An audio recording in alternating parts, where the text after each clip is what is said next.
The health department moving as if there is already community transmission of the more infectious Omicron COVID-19 variant. Health spokesperson Maria Rosario Berjera says definitive evidence is still needed before issuing a formal declaration, but she points out the signs are there. We are doing random and explosive sampling because we have this limitation. But for now, we are now assuming that Omicron is in our communities, and we are having this transmission within our communities already. According to our experts in the other countries, the cases doubled every 2 days in other countries, and that is what we are seeing right now. And the assumption is there, Omicron is in our communities already. To date, we have 14 confirmed cases of the new variant. 3 were found locally, while the other 11 from returning overseas Filipinos. Berjera says there are initial projections that infections driven by Omicron will peak at the end of this month, but did not disclose exact figures. From August to September last year, cases hit more than 20,000 per day during the surge fueled by the Delta variant. The spike caused by Omicron, however, is seen to surpass that figure. Now, So what do we know so far about the characteristics of Omicron? The health department says it is 8 times more transmissible than Delta. Berjera tells CNN Philippines symptoms caused by the new variant may appear in 2 to 3 days earlier than the 5-day incubation period for Delta.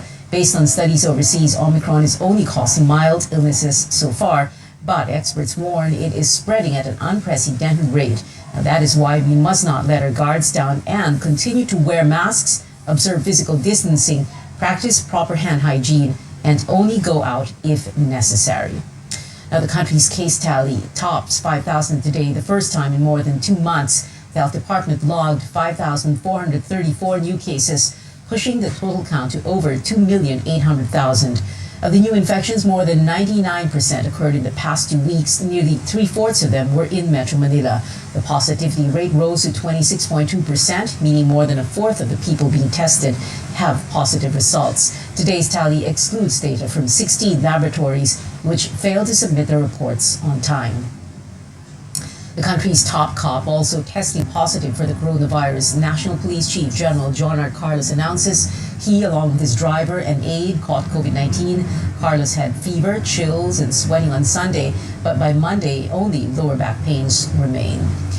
Emergency room and hospital admissions going up in Metro Manila by half in just a week as more people catch the coronavirus. What should you do if you are exposed to a COVID patient or get infected as well? Carolyn Bonkin walks us through the government's recent guidelines. If you've been exposed to a COVID-infected person, even for just a few seconds, you're considered a close contact. Based on the Health Department's latest guidelines, you need to quarantine for 7 days if fully vaccinated. If not, it will be for 14 days from exposure. Regardless of COVID test results, you have to complete the quarantine period. Ang atin pong mga DOH, ang atin pong cluster po ng National Task Force, nagbibigay po tayo ng libreng testing kits sa ating mga local governments. Meron din po tayong PhilHealth benefit.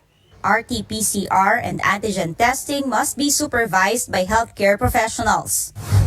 For those taking antigen test, a positive result means you likely have COVID. If negative but symptomatic, you need to isolate and get an RT-PCR test. If you're a close contact but asymptomatic, you have to be tested on the 5th day with RT-PCR.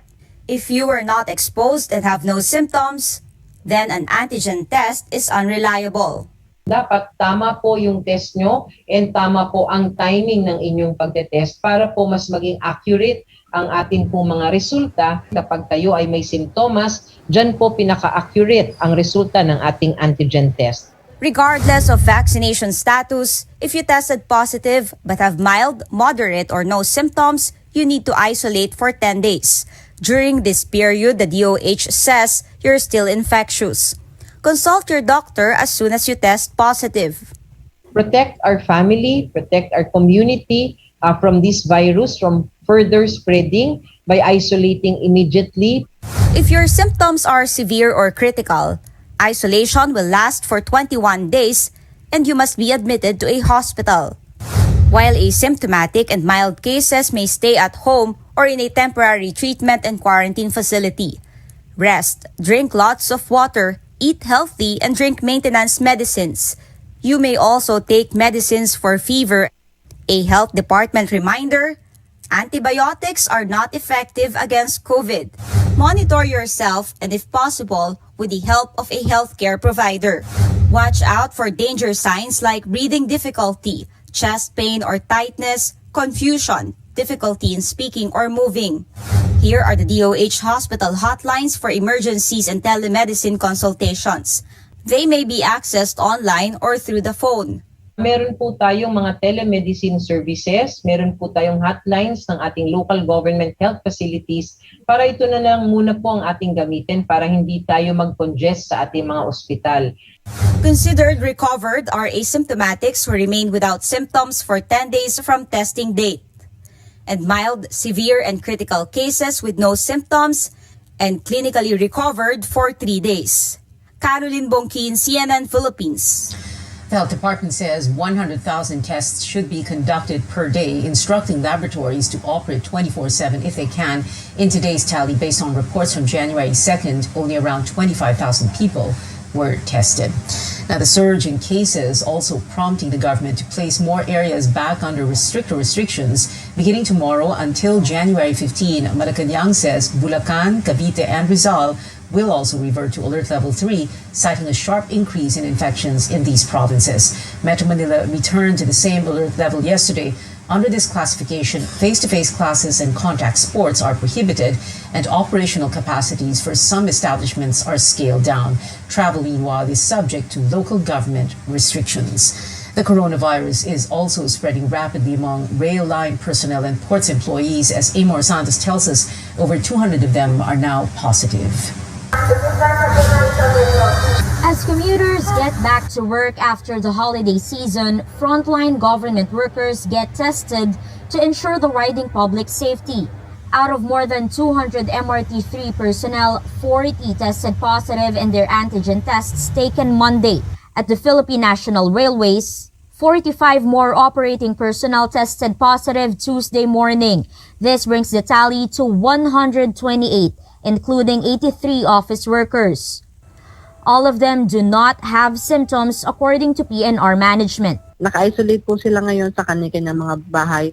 Tapos po yung mga empleyado po namin na nagpahayag na yung kanilang pong bahay ay maliit o marami silang kahalubilo mga may bata at matanda, nire-refer po natin sa kanilang mga LGU for isolation. At the Philippine Ports Authority, 45 employees also had positive antigen test results. PPA General Manager Jay Santiago says they will take RT-PCR tests after 5 days to confirm COVID-19 infection. This could be done earlier if symptoms show up. Antigen testing also kicked off for LRT employees. So far naman, based naman doon sa regular na COVID monitoring namin as of January 1, dalawa lang yung positive namin doon sa aming regular na monitoring. So we will see later on kapag natapos natin lahat itong antigen testing natin. And soon, a random testing for commuters. Yes, that's also true. The MRT will be conducting, not only the MRT, the rail system in MRT, LRT 1, LRT 2, and PNR will be conducting random testing, antigen testing for their passengers. These are only for those who are willing or who volunteer for the antigen testing. Under Alert Level 3, public utility vehicles are allowed up to 70% operating capacity. Commuters are required to wear face masks. No talking, no phone calls, and no eating to prevent the transmission of the virus inside PUVs. Amor Santos, CNN Philippines. 2 weeks before Congress resumes session, the House of Representatives goes on lockdown because of the threat of Omicron. House Secretary General Mark Leandro Mendoza says on-site operations will resume next week. Over at the Senate, Senate President Tito Soto sees no need to lock down just yet, but suspends hearings scheduled tomorrow. The Supreme Court also adjusting this year's bar exams. Instead of holding it for 4 Sundays, the court is cutting it down to just 2 days on January 23 and 25, which fall on a Sunday and a Tuesday. The court strongly urging examinees to self-quarantine beginning January 9th. They will be required to undergo antigen and swab tests 48 hours before the exams, and those testing positive will be barred from exam centers. Up ahead on Newsnight, authorities pressing charges against the so-called Poblacion girl and several others, including her parents. And some pharmaceutical companies and groups report a shortage of paracetamol brands, but the health department says there is still enough supply of the medicine. More on that when we return. Stay tuned.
Welcome back to Newsnight, where we go above and beyond the headlines. New developments in the probe on the so-called Poblacion girl. Authorities are pressing charges against Gwyneth Ann Chua and 8 others for violating quarantine protocols. The Criminal Investigation and Detection Group filed criminal complaints against Chua, her parents, and several personnel of the hotel where she was quarantined. Investigators say Chua checked in at the Berjaya Hotel in Makati on December 23rd after flying in from the U.S., but she was fetched by her own father less than an hour later. They also found out that Chua returned to the hotel on Christmas Day, this time with her mother. CIDG said Chua is currently isolated in a facility within Metro Manila after testing positive for COVID-19 on December 26th. The Interior Department said 7 out of her 15 close contacts also tested positive. While the country's healthcare utilization rate is still considered low risk despite rising COVID-19 cases, hospitals are now beefing up measures against a potential surge in patients. Efforts are underway to make more beds in facilities available, even as the health department notes hospital capacity has not yet reached 50%. The IATF has started preparing. We started mobilizing our teams para po yung ating mga ospital makapag-stockpile ng gamot, expand the number of beds. Ayun pong ating local governments, we met with them already so that they can intensify the response in the community.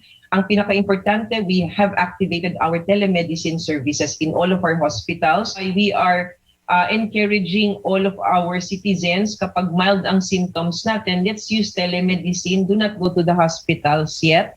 Let's preserve our hospitals for our severe and critical cases. Would like to pursue further is to intensify our prevention, detection, and isolation for these positive patients, and definitely also the compliance of the minimum health standards, because this is the only way that we can lessen the transmission.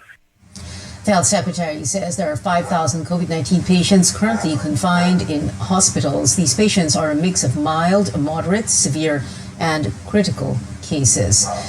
Now, the health department is saying paracetamol supply is enough, even as some brands run out on the shelves amid rising COVID-19 cases. Unilab says some of its brands are out of stock in select drugstores because of extraordinary demand. The company notes it is working to replenish supply as soon as possible. Unilab is the manufacturer of BioFlu, Neozep, and Solmux. The vice president of the Pharmaceutical and Healthcare Association of the Philippines says there is a temporary shortage of certain paracetamol brands in some areas. She appeals to everyone not to hoard medicine. The DOH is now urging people consider buying generic brands instead. The agency notes paracetamol has many alternatives in the market. Now, the controversial Dolomite Beach in Manila Bay has reopened to fully vaccinated individuals. Rex and Media tells us how the first day of its reopening turned out in light of the rising COVID-19 cases in Metro Manila. Despite drawing flack for the supposedly untimely project done in the middle of a raging pandemic, the government reopens to the public the controversial Dolomite Beach in Manila Bay.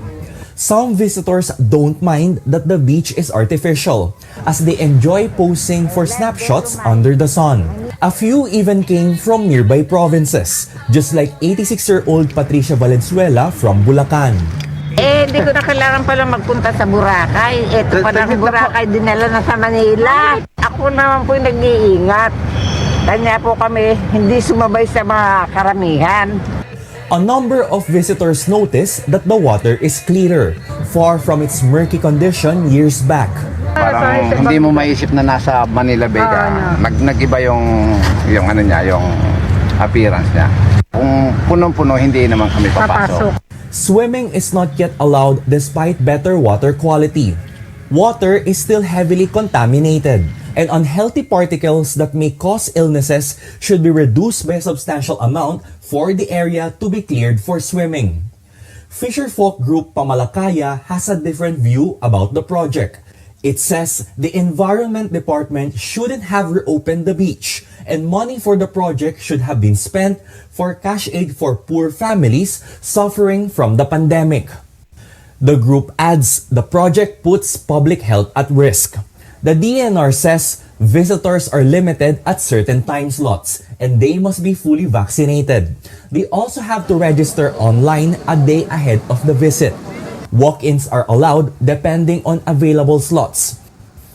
Visitors can only stay on the beach for an hour on 4 time slots in the morning and 3 in the afternoon. Rex Remitio, CNN Philippines.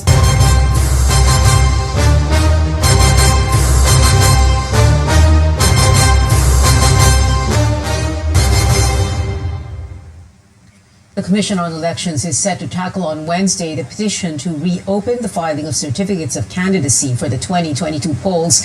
The PDP Laban faction, led by Energy Secretary Alfonso Cusi, had made that appeal more than 2 months after the filing of COCs ended last October 8th. The group also asked the poll body to delay the printing of ballots while petitions against certain aspirants remain unresolved.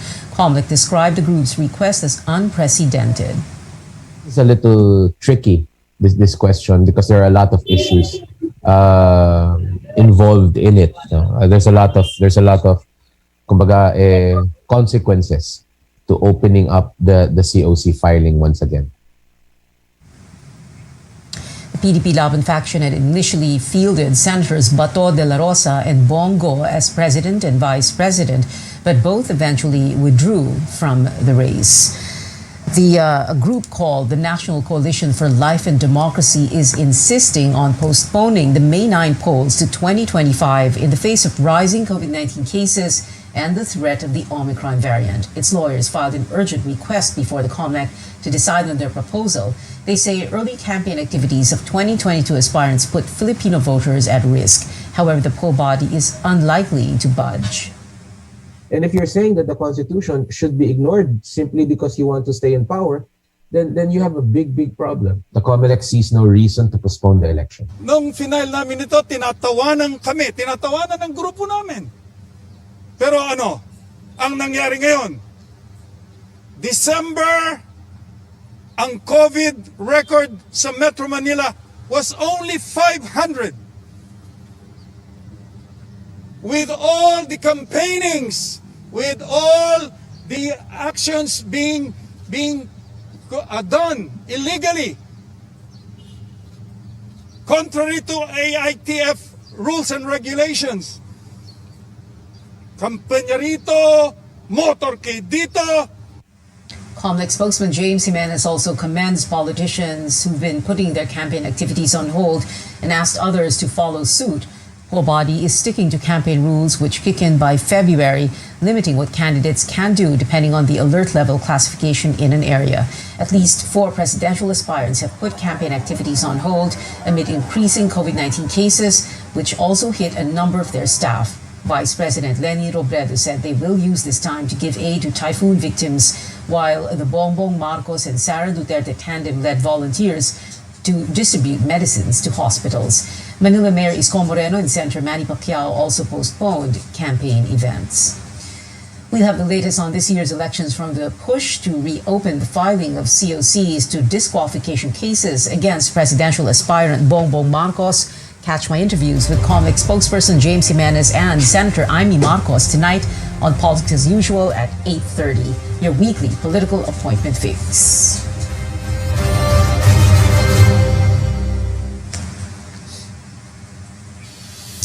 Straight ahead on Newsnight, pole vaulting sensation EJ Obiena is in danger of being removed from the national team after a recommendation from the Athletics Track and Field Association. And an update on the 3 BTS members who tested positive for the coronavirus. Keep it here on CNN Philippines.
Welcome back to Newsnight.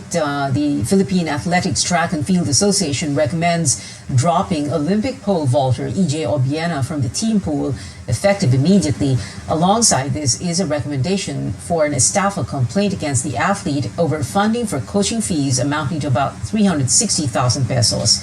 Philippine Olympic Committee President Bambol Tolentino said they will make sure Obiena gets to compete in all major global tournaments. Last week, the POC declared Patafa chief Philip Wico persona non grata over allegations he made against Obiena on falsifying liquidation reports. Also making the rounds on social media, Chris Aquino announcing the end of her relationship with former Interior Secretary Mel Sarmiento. Celebrities left messages of support for the actress. On her Instagram post, Chris posted Mel's text messages saying he experienced bubble fatigue while staying indoors to protect her from the virus. Chris also talked about seeking treatment for her autoimmune disease and asked for privacy at this time. The two first announced their engagement in October. Good news for K-pop fans. BTS members RM, Jin, and Suga have fully recovered from COVID-19. Suga finished quarantine on Monday, while RM and Jin followed a day after. The 3 tested positive following their arrival in South Korea from the U.S. after concerts in Los Angeles. The group's agency said RM and Suga were asymptomatic and Jin briefly experienced a mild fever. And more news in music. A late rock icon's body of work sells for upwards of $200 million. CNN's David Dan has that and more on the Hollywood Minute.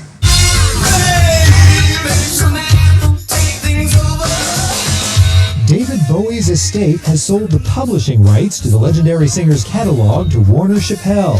Variety puts the value of the deal at more than $250 million. It covers every song Bowie ever wrote, including those on the posthumous album Toy, which comes out Friday. Bowie would have turned 75 on Saturday.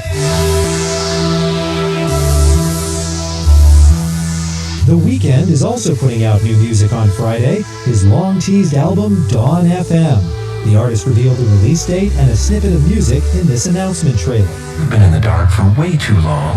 It's time to walk into the light and accept your fate with open arms. They must represent all of us. Whoopi Goldberg now represents a growing group, celebs who've tested positive for COVID-19. Her co-host on The View, Joy Behar, made the announcement on Monday's episode, saying since she's vaxxed and boosted, her symptoms have been very, very mild, but we're being super cautious.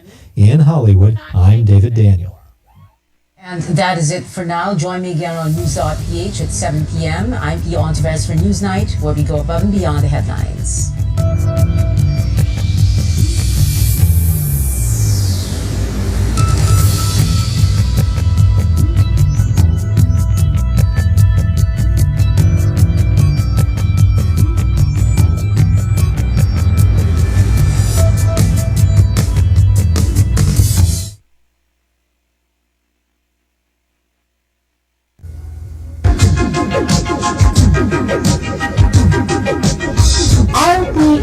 Radio Philippines Network Incorporated, DXPO. Process sa ibang utso sa dayan sa inyong radyo. RPM DXKO, ang Radyo Ronda, ini sa Laglayan sa Cagayan de Oro. Siglahan na may dalaon sa katawan, andam o servisyo sa tanan. Ang RPM DXKO Radyo Ronda, sakop sa KBP, kapisanan ng mga broadcaster ng Pilipinas.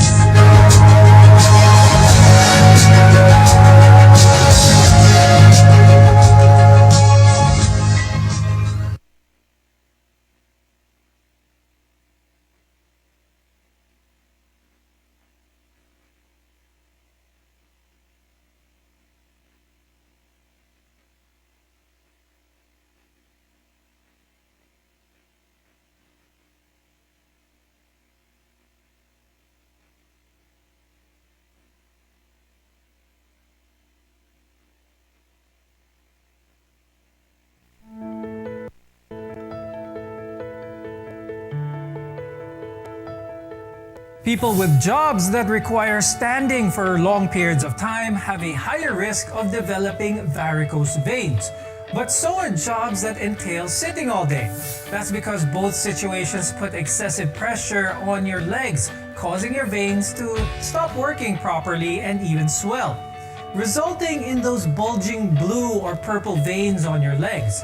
Now, most of the time, these are simply a cosmetic concern, but for others, they can cause aching pain and discomfort, and maybe other serious complications later on. While there is no way to completely prevent it, self-care can ease the pain and prevent it from getting worse. I'm Dr. Freddy Gomez, and you're watching MedTalk Health Talk on CNN Philippines. We're here to build a healthier future for you.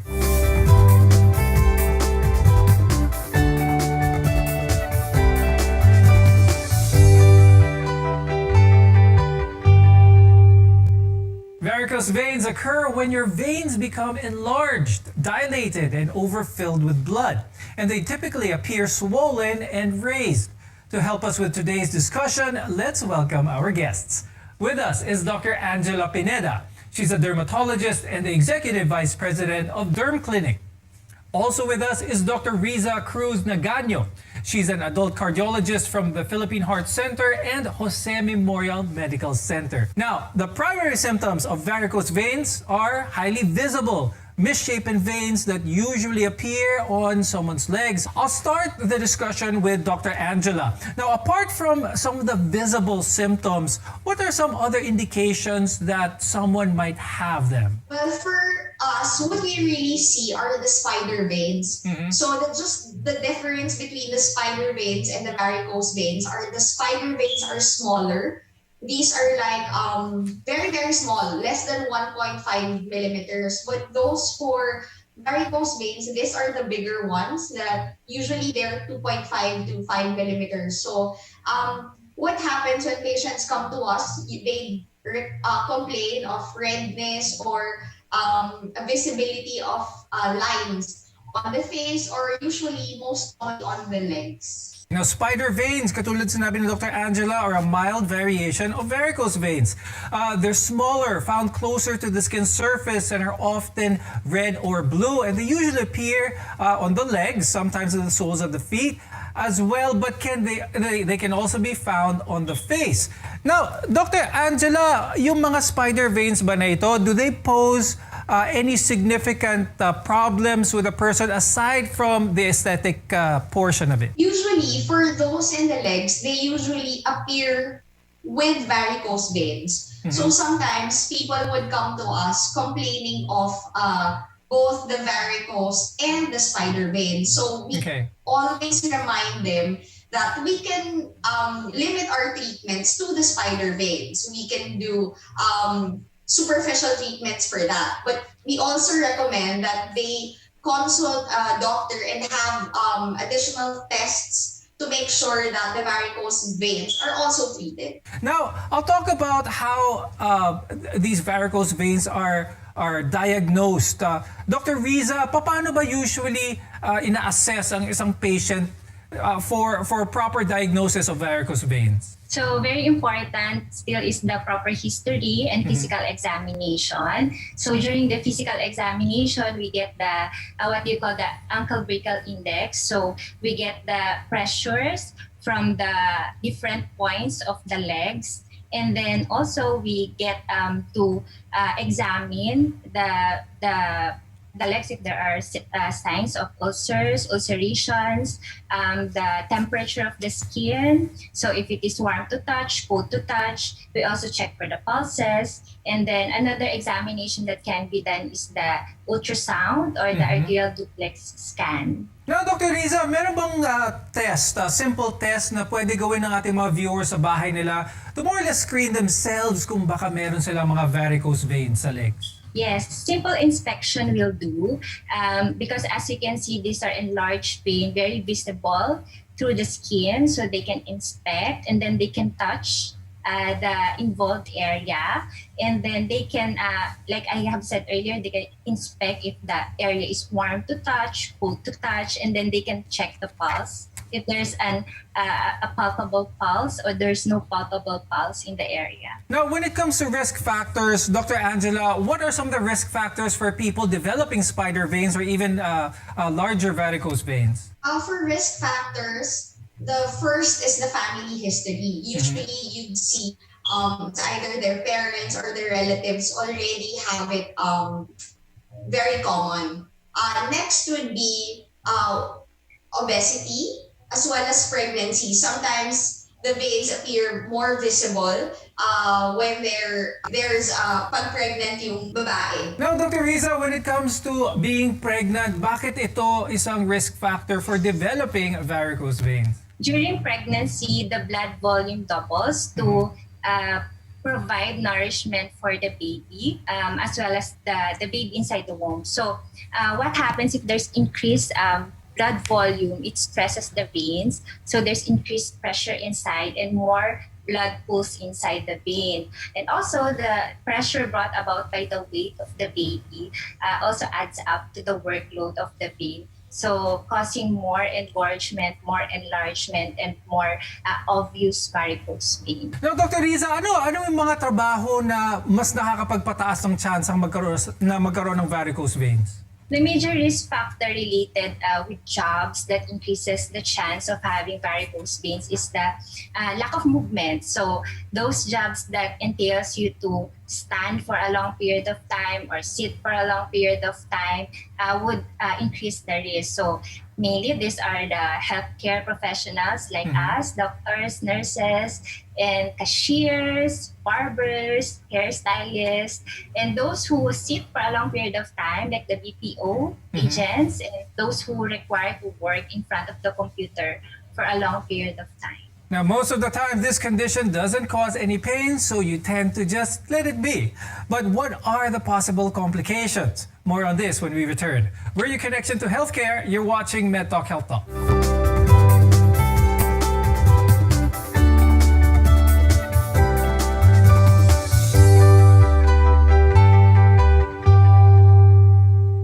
Although somewhat common, varicose veins can cause complications. Now, any condition in which proper blood flow is undermined has a risk of complications. I'm Dr. Freddy Gomez, and you're watching MedTalk Health Talk. We're together in health.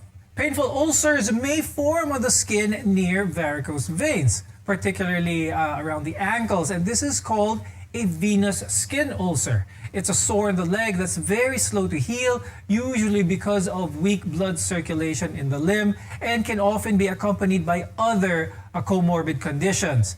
Dr. Riza, how can varicose veins cause an ulcer? So usually the main problem with varicose veins is the pooling of blood, increasing the pressure inside the vein, causing the walls of the vein to weaken as well as the valve to weaken. So also the blood supply of the skin becomes distracted. So the skin becomes fragile. So even a minor injury like a scratch or a knock would cause an ulcer. And this ulcer doesn't heal up easily because of the problem in the circulation. Now, Dr. Angela, speaking of the skin, since we're in that area, if there are any wounds of our viewers that do not heal properly or are very slow to heal, what should they think about? What are some of the conditions that they should be thinking about? Usually for patients with diabetes, you usually see ulcers that are not healing. Also for patients who are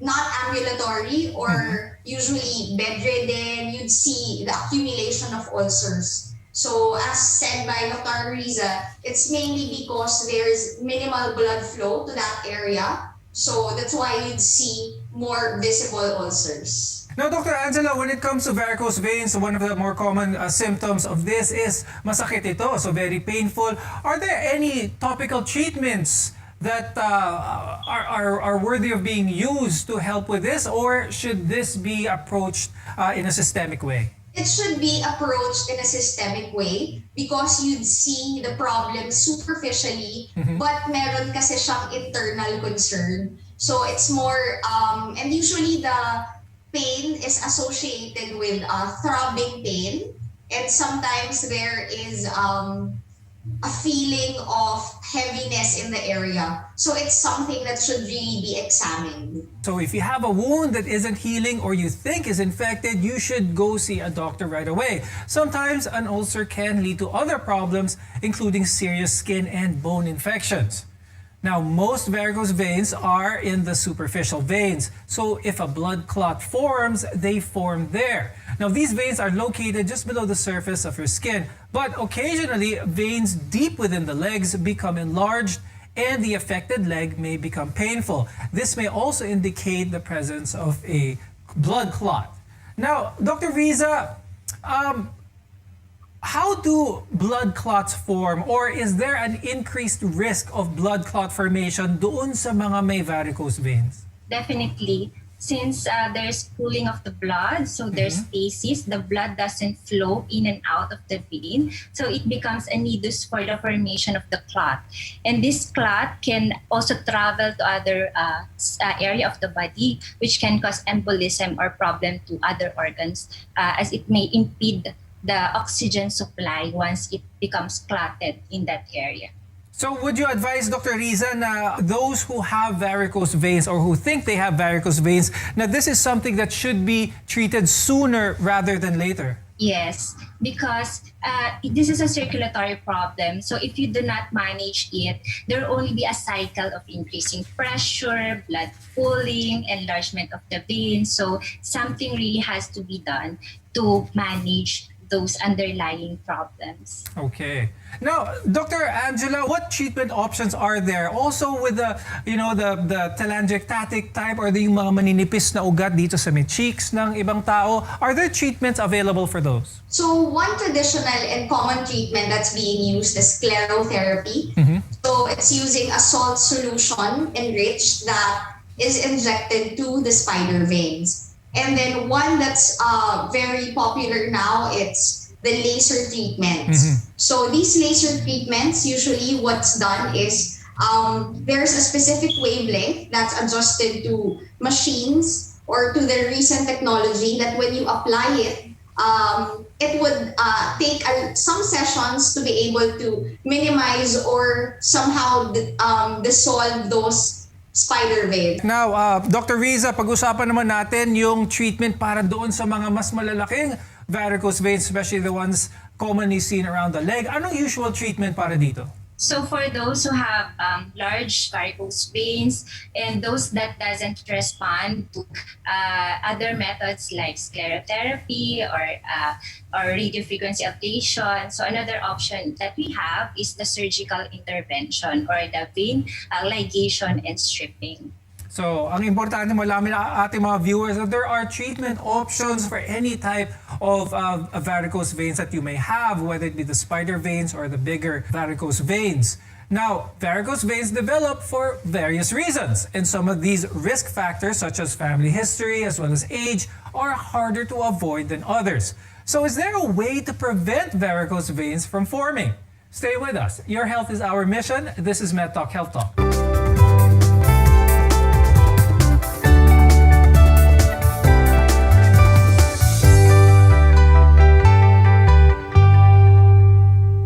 Varicose veins can't be completely prevented. However, you can prevent existing varicose veins from worsening. I'm Dr. Freddy Gomez, and you're watching MedTalk Health Talk, where your care always comes first. You can make lifestyle changes that may keep varicose veins from getting worse and even reduce the pain. One thing you can do is to exercise. This helps the blood move through your veins better. Dr. Angela, aside from these, what else can people do in order to try and prevent their spider veins, for that matter, becoming worse? So for one basic way is to make movements more frequent. Like for example, we already mentioned that it happens when you're prolonged standing. So we recommend, even for teachers or for those professions who are standing the whole day, we'd recommend that they just move around and they just make subtle changes. And for those who are working, especially now that work from home is very, very common, so we're all always sitting. So we recommend after maybe 30 minutes or so, you change position, adjust your legs. So these are basic treatments that we can do every day so that it would prevent the occurrence of varicose veins. Our viewers now are working behind the desk for longer periods of time.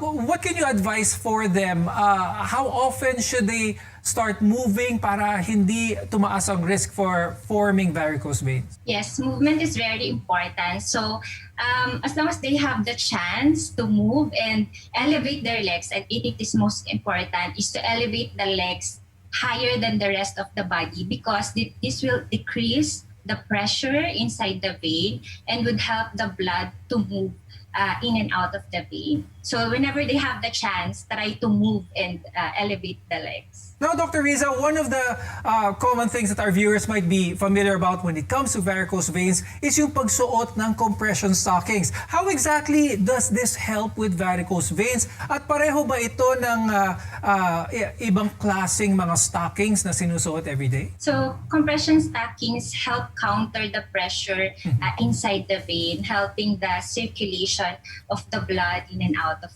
the vein. So this can ease the symptoms of leg fullness and the aches associated with varicose veins. So this is different from the usual stockings that we use, because there's a certain amount of pressure that is recommended depending on the severity of the varicose veins or if there is leg ulcer. And also it is very important to consult your doctor before using compression stockings, because there are some conditions in the legs, some circulatory conditions where compression stocking is not recommended. So instead of doing you good, it might further aggravate your condition. Now, Dr. Angela, when it comes to treatment for cosmetic purposes ng veins, a lot of people might think that there are some home remedies for this. Is this something safe to undergo, home remedies to treat spider veins, or is it best that people always seek the consult of a doctor? But I think we can do prevention techniques rather than self-medicate,